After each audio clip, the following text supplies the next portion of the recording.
What's up, guys? Welcome back to the channel. My name is Phil Sarpon. This is Phil's Guide to PsyD. This channel is dedicated to all things clinical psychology. If you're interested in clinical psychology, if you're applying to clinical psychology school, if that is specific for you, then this channel is for you.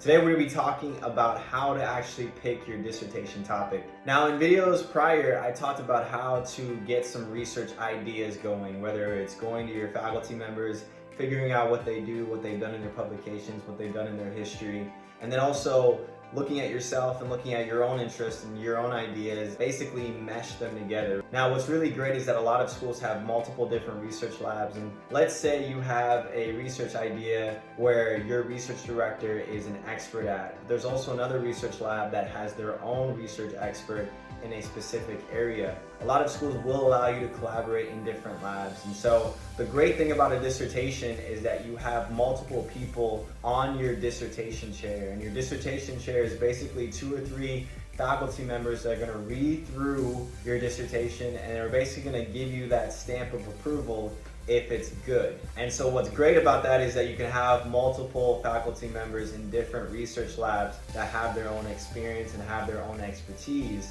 And that way you can get the best of both worlds when you're writing your dissertation topic. And so we've talked about how to actually choose your research topic. Obviously, going online, figuring out your own ideas, looking at research articles, talking to your professor, writing down some ideas, even writing down a structured abstract where it maps out some of the things that you would actually do in your dissertation. I'm going to give you guys one tip in terms of how to actually choose a really good dissertation topic. And it's actually really, really simple, but it's something that I didn't even think about when I got into grad school. Here's the thing. There have been a number of people, obviously, that have gone through their own dissertations. There have been a number of people that have already experimented in terms of different ideas, in terms of their own research ideas. And so, for example, let's say you're interested in meditation. And so you can go online, you can see a number of different articles and research and dissertations that people have already done prior. One thing that I did to help me find my dissertation topic is that I read a ton of those articles. I read a lot of articles that had my interest. And what's beautiful about that is that way, not only do you get to have some ideas that pop up in your mind as you're reading through, but in the end of these sections, right? In the end of the article sections, or at the end of a dissertation, or the end of any research study, most research studies are going to have a future direction section. And what that is that a future direction section is basically a section where they say, hey, well, we conducted this study, but perhaps in the future, it would be beneficial for either us or someone else to go into a little bit of a different avenue, right? And so the future direction is basically a message to the reader about basically what is going to add to their topic, what is going to add to their research.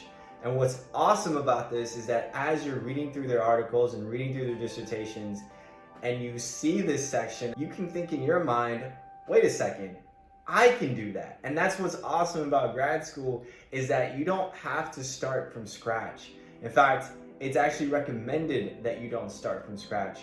What you can actually do is that you can take a framework and a structure of someone else's dissertation or someone else's research study and basically add on to that.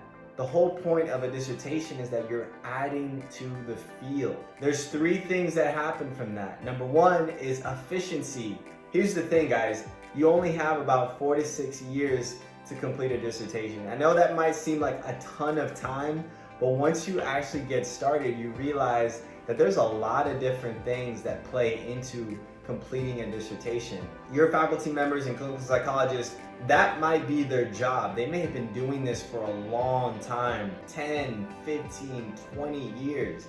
They have all the time in the world to do research, right? But obviously you don't. You only have a limited amount of time to complete your dissertation.